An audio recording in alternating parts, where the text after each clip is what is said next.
Čau, Fanda, Sefr Tactical. V minulém videu jsem vám představoval základnu. Dnes vám představím celou sestavu. Sestava těch terčů se tedy skládá z 3 hlavních prvků. První prvek, základna. Druhý prvek, tyčky. Tyčky dodáváme smrkové, hoblované v rozměru 30 x 50 mm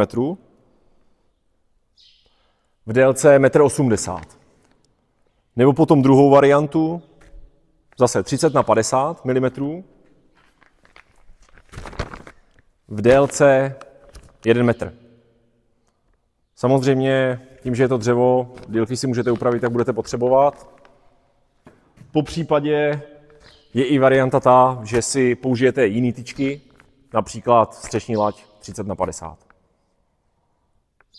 Porovnání výhoda, nevýhoda, střešní lať versus smrková hoblovaná lať nechám na vás. Mně se víc líbí hoblovaná z důvodu toho, že je taková bezpečnější pro ruce. Další prvek, který je důležitý pro ten terč, je dektura. Tahle je z 3vrstvé lepenky a slouží vlastně jako opora pro tu vlastní siluetu toho vlastního terče. Můžete samozřejmě použít siluetu jakoukoliv chcete. Dektury dodáváme v balení po 50 kusech. Když to je starter pack, tak v tom starter packu jich je 20 kousků. Je to takováhle obyčejná dektura, perforovaná, tak aby měla tuhost. A její životnost samozřejmě závisí na tom, jak hodně jste schopni trefovat do jednoho místa.